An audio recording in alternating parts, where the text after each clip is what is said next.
এবছর প্রচুর পরিমাণে বৃষ্টি হওয়ার কারণে মশা, মাছি, আরশোলা, ইঁদুর, টিকটিকি সব কিছুরই উৎপাত প্রচণ্ড বেড়ে গেছে। আর এই পোকামাকড়গুলো যখন আমাদের বাড়িতে ঢুকে আসে তখন আমাদেরও খুবই বিরক্ত লাগে। তো বন্ধুরা, তোমাদেরও বাড়িতে যদি এই ধরনের পোকামাকড় প্রচণ্ড বেড়ে গেছে তাহলে আজকের ভিডিওটি অবশ্যই পুরোটা দেখো, কেননা আজ আমি তোমাদের জন্য নিয়ে এসেছি একদম ঘরোয়া টিপস, যেটা তোমরা যদি ইউজ করো তাহলে বাড়ি থেকে এ ধরনের পোকামাকড় সারা জীবনের জন্য পালিয়ে যাবে। কেমিক্যালযুক্ত ওষুধ ইউজ করা থেকে যদি ঘরোয়া পদ্ধতি ইউজ করো তাতে আমাদের টাকাও বাঁচে আর আমাদের শরীরের কোনো ক্ষতিও হয় না। তো তার জন্য এখানে দেখো আমি নিয়ে নিয়েছি কিছুটা পরিমাণ পুদিনা পাতা। তোমরা হয়তো ভাবছো পুদিনা পাতা দিয়ে কি এই ধরনের পোকামাকড় যাবে? 100% যাবে যদি পুদিনা পাতার সঙ্গে আরও কিছু জিনিস মিশিয়ে এটা ব্যবহার করো। পুদিনা পাতার মধ্যে একটা স্মেল থাকে যেটা আমাদের খুবই পছন্দ হলেও পোকামাকড়ের কিন্তু কখনোই পছন্দ হয় না। তো কিছুটা পরিমাণ পুদিনা পাতা নিয়ে নিতে হবে একটু বেশি করেই। আর নিয়ে নিয়েছি এখানে একটা হামাদিস্তা। পুদিনা পাতাগুলো হামাদিস্তার মধ্যে দিয়ে ভালো করে একটু থেতো করে নেব। তোমরা এটাকে শিলে বেটেও নিতে পারো। আর থেতো করতে করতেই দেখবে পুদিনা পাতার মধ্যে সুন্দর গন্ধ বেরিয়ে আসবে। এটা আমাদের জন্য খুবই ভালো হলেও পোকামাকড়ের জন্য কিন্তু কখনোই ভালো নয়। তো দেখো পাতাটাকে আমি থেতো করে নিয়েছি। খুব বেশি কিন্তু পাতাটা মিহিন না হলেও অনেকটাই থেতো হয়ে গেছে। শিলে যদি বাটো তাহলে অনেকটাই মিহিন হয়ে যাবে। এবার এই পাতার মধ্যে আরেকটা পাতা মেশাবো, সেটা হলো এই যে নিম পাতা। নিম পাতার উপকারিতা হয়তো তোমরা অনেকেই জানো। আগেকার দিনে মশা তাড়ানোর জন্য নিম পাতা কিন্তু ব্যবহার করা হতো। তো নিম পাতা খালি ব্যবহার করলে মশা কিন্তু সঙ্গে সঙ্গে তো চলে যায়, আবার কিছুক্ষণ পর আবার ফিরে আসে।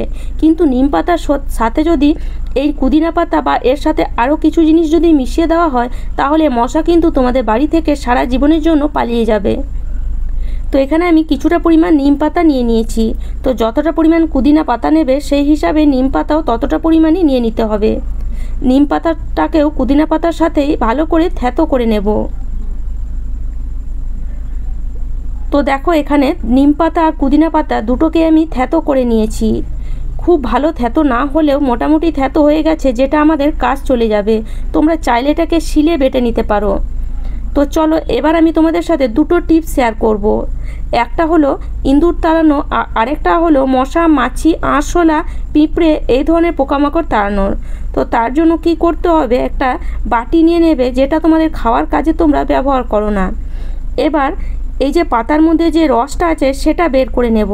তো এইভাবে একটু চিপড়ে দিলেই দেখবে পাতার থেকে যতটা রস আছে বেরিয়ে আসবে। তো তোমরা দেখতেই পাচ্ছ, দেখো পাতা থেকে কতটা রস বেরিয়ে এলো। আর এই রসটা কিন্তু খুবই কড়া, কেননা এর মধ্যে আমরা পুদিনা পাতা আর নিম পাতা দিয়েছি। তোমরা দেখে বুঝতে পারছো পাতাটার রসটার কালার কেমন এসেছে। তো এবার এই রসটাকে আমরা কিভাবে ব্যবহার করব যাতে আমাদের বাড়িতে মশা, মাছি, ইঁদুর, আরশোলা, টিকটিকি কোথাও দেখা যাবে না। আর এই পাতাটা কিভাবে ব্যবহার করলে আমাদের বাড়ি থেকে ইঁদুর সারা জীবনের জন্য পালিয়ে যাবে। তো চলো আমি দুটো পদ্ধতি তোমাদের সাথে শেয়ার করব। অবশ্যই ভিডিওটা পুরোটা দেখো, স্কিপ না করে, তাহলে কিন্তু বুঝতে পারবে। স্কিপ করে করে দেখলে কিন্তু কিছুই বুঝতে পারবে না। তো দেখো এই রসের মধ্যে আমি দিয়ে দেব সামান্য একটু ডেটল। ডেটল তো আমরা পোকামাকড় তাড়ানোর কাজেই ব্যবহার করি, তোমরা হয়তো জানোই। কিন্তু ডেটল আমাদের অনেক বেশি পরিমাণে ব্যবহার করতে হয়। কিন্তু এই ডেটলের সাথে যদি এই ধরনের টিপস ব্যবহার করো তাহলে কিন্তু ডেটলের খরচাটা অনেকটাই কমে যাবে। তো এখানে হাফ চামচের মতন আমি ডেটল দিয়েছি। তোমরা দেখতেই পেলে 1 চামচও কিন্তু ডেটল লাগেনি। বাস এই ডেটলের যে স্মেল এই পাতার মধ্যে চলে এলো, এতেই কিন্তু কাজ হয়ে যাবে। এবার কি করব, এই রসের মধ্যে দিয়ে দেব 1 কাপ পরিমাণে জল। তো আমি একটা ছোট্ট গ্লাস নিয়েছি, সেটা কাপেরই মাপ। তোমরা চাইলে কাপের মাপে 1 কাপ পরিমাণে জল নিয়ে নিতে পারো। স্টিলের গ্লাসগুলো হয় সেগুলোতে 1 গ্লাস জল দেবে না, সেগুলোতে হাফ গ্লাস জল দেবে। ছোট গ্লাস থাকলে 1 গ্লাস পরিমাণে জল দেবে ছোট গ্লাসে। তো ওটাকে আমি সাইডে রেখে দিলাম। ওটাকে কিভাবে ব্যবহার করব পরে দেখাচ্ছি। তার আগে এই পাতাটা আমরা কিভাবে ব্যবহার করব যাতে আমাদের বাড়ি থেকে ইঁদুর সারা জীবনের জন্য পালিয়ে যাবে। তো তার জন্য দেখো এখানে আমি একটা জায়গার মধ্যে নিয়ে নিয়েছি কিছুটা পরিমাণ আটা, আর তার সাথে সামান্য একটু দিয়ে দিলাম ঘি। আটার ঘিটা ভালো করে প্রথমে মিশিয়ে নেব। আটা তো ইঁদুরের খুবই প্রিয় জিনিস, তোমরা হয়তো জানোই। আর তার সাথে সাথে ঘিও, সেই জন্য এখানে আটা ব্যবহার করা হচ্ছে। ইঁদুরকে যদি আমরা ঘর থেকে সারা জীবনের জন্য তাড়াতে চাই, তাহলে ইঁদুরের জন্য তো কিছু খাবার আমাদের বানাতেই হবে, যেটা ইঁদুর খেতে ভালোবাসে। তো দেখো এখানে আমি আটাটা সামান্য একটু জল দিয়ে মেখে নেব। খুব বেশি জল দেবে না, যেমন আটা মাখা হয় প্রত্যেক দিন আমরা রুটি করার জন্য যেমন আমরা আটা মাখি, ঠিক সেরকমই অল্প জল দিয়ে আটাটাকে মেখে নিতে হবে। যদি আটা মাখা আগে থেকেই থাকে তাহলে সেটাও এখানে ব্যবহার করতে পারো। তার মধ্যে সামান্য একটু ঘি দিয়ে দেবে, তাহলে কিন্তু কাজ হয়ে যাবে। ঘিয়ের গন্ধে কিন্তু এই আটাটা ইঁদুর খেতে আসবে, সেজন্য অবশ্যই এখানে একটু ঘি ব্যবহার করবে। তো দেখো আটাটাকে আমি খুব ভালো করে মেখে নিচ্ছি। এইভাবে আটাটাকে মেখে নেওয়ার পরে তারপরে আটাটাকে এইভাবে ছোট্ট ছোট করে 4টে লেচি করব। তো প্রথমে 2টো লেচি এইভাবে কেটে নেব, তারপরে 2টো লেচির থেকে আবার ছোট ছোট করে 2টো লেচি কাটবো। তো এখানে ছোট্ট ছোট্ট 4টে লেচি তৈরি হয়ে গেল। এবার লেচিগুলোকে এইভাবে গোল করে নেব। আর ওই পাতার সাথে আরেকটা জিনিস মেশাবো, যাতে ইঁদুর কিন্তু 100% ঘর ছেড়ে পালিয়ে যাবেই যাবে। তো অবশ্যই সেজন্য ভিডিওটা অবশ্যই পুরোটা দেখো, না দেখলে কিন্তু তোমরা বুঝতে পারবে না, আর পরে কমেন্ট করে জানাবে যে টিপসটা কাজে দিল না।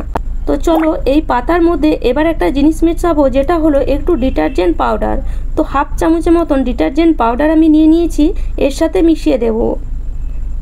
ডিটারজেন্ট পাউডারের মধ্যে একটা ফেনা থাকে, যেটা তোমরা হয়তো জানোই। আর এই ডিটারজেন্ট পাউডার যদি কেউ খেয়ে নেয় তার কিন্তু কখনোই সহ্য হবে না।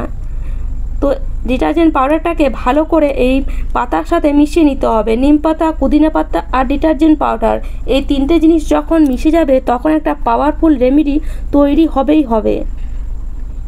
এবার এটাকে কিভাবে ব্যবহার করব, তো এই যে আটা আছে, আটাটাকে এইভাবে একটু চওড়া করে নেব, একটা ছোট্ট বাটির শেপ দিয়ে দেব, আর তার মাঝে এই যে পাতাটা এটাকে এইভাবে ভরে দেব, যাতে ইঁদুর বুঝতে না পারে যে আটার মধ্যে কিছু ভরা আছে। আর আটাটাকে ইঁদুর কিন্তু খেতে আসবেই আসবে, কেননা এই আটাটার মধ্যে আমরা আরেকটা জিনিস মেশাবো, যার কারণে ইঁদুর কিন্তু লোভে ছুটে আসবে এই আটাটা খেতে। তো এইভাবে সব আটাগুলোর মধ্যে এই যে নিম পাতা আর পুদিনা পাতা আর সার্ফের মিশ্রণটা ভরে দেব। আর বন্ধুরা, আমার টিপস যদি তোমাদের এতটুকুও ভালো লাগে তাহলে অবশ্যই একটি লাইক করে দিও। আর আমার চ্যানেলে নতুন বন্ধু হয়ে থাকলে চ্যানেলটিকে সাবস্ক্রাইব করে নিও এরকম নিত্য নতুন টিপস দেখার জন্য। তো এইভাবে 4টে আমি লেচি বানিয়েছি, আর লেচির মধ্যে পাতাটাকে এইভাবে ভরে নিচ্ছি। যদি ইঁদুরের পরিমাণ বাড়িতে বেশি থাকে তাহলে লেচিগুলো একটু বেশি করে নেবে, মানে আটাটা একটু বেশি মেখে নিতে হবে। আর যে যে জায়গায় মনে হয় যে ইঁদুর বেশি যাওয়া আসা করে, সেই জায়গায় এই বলগুলো খালি রেখে দিলেই দেখবে 2 থেকে 3 দিনের মধ্যে ইঁদুর আর বাড়িতে দেখাই যাচ্ছে না। তো দেখো এখানে লেচিগুলো তৈরি হয়ে গেছে। এবার এগুলোকে কিভাবে ব্যবহার করব, তো এগুলো ব্যবহার করার জন্য তার আগে এই আটার উপরে দিয়ে দেব সামান্য একটু চিনি, যাতে ইঁদুর লোভে ছুটে খেতে আসে এই আটাটাকে। চিনি দিয়ে দিলে চিনিরও একটা স্মেল থাকে, আর চিনির গন্ধেও কিন্তু ইঁদুর খেতে আসবে। আর আটাটাকে ভালো করে চিনির মধ্যে এইভাবে একটু মাখিয়ে নেব, যাতে ইঁদুর দৌড়ে আসে খেতে, মানে চিনিটা যেন আটার মধ্যে লেগে যায়। এবার এই আটাটাকে কোথায় রাখলে, কিভাবে রাখলে ইঁদুর খেতে আসবে সেটাও কিন্তু অবশ্যই দেখবে। যখন রাতের বেলায় খাওয়া দাওয়ার পরে পুরো বাড়িতে সবাই শুয়ে পড়বে, তখন পুরো ঘর পরিষ্কার পরিচ্ছন্ন করে তারপরে এই আটার বলগুলো যদি রান্নাঘরে এইভাবে গ্যাসের উপরে 2 থেকে 1টা রেখে দাও, ইঁদুর 100% খেতে আসবে। কেননা ইঁদুর যখন দেখবে যে কোথায় খাওয়ার নেই, তখন সে আটাটা খাবেই খাবে। আর আটাটা যখন খাবে তখন তার মুখে নিম পাতা, পুদিনা পাতা আর সার্ফের মিশ্রণটা যাবেই। আর সেটা খেলে ইঁদুর কিন্তু ছুটে বেড়াবে এদিকে সেদিকে। আর ছুটে বেড়ালে ইঁদুর জল খুঁজে বেড়াবে, জল না পেলে সে কিন্তু বাইরের দিকে ছুট মারবে। আর জীবনে কখনোই কিন্তু ইঁদুর আর ওই বাড়িতে ঘুরে আসবে না। এভাবে তোমরা যেখানে যেখানে মনে হয় যে ইঁদুর বেশি যাওয়া আসা করে, ইঁদুরের আনাগোনা বেশি আছে, সেই জায়গায় এই আটার এক একটা বল রেখে দাও। এইভাবে 2 থেকে 3 দিন করলেই দেখবে বাড়ি থেকে সব ইঁদুর বেরিয়ে গেছে। এবার এই যে জলটা আমরা বানিয়েছি এটা কিভাবে ব্যবহার করব। তো এই জলটা অবশ্যই একটা স্প্রে বোতলের মধ্যে ভরে নেবে, আর যতটা জল বাঁচবে ওই জলটাতে তোমরা ঘর মুছতে পারো। স্প্রে বোতলের মধ্যে ভরে এই জলটাতে যদি চারিদিকে স্প্রে করা হয় তাহলে বাড়িতে কখনোই কিন্তু মশা আসবে না। আর এই জলটাতে যদি ঘর মোছা হয় বাড়িতে কখনোই কিন্তু মাছি দেখতে পাবে না, আরশোলা, টিকটিকি, গিরগিটি, পিঁপড়ে কিছুই কিন্তু দেখতে পাবে না।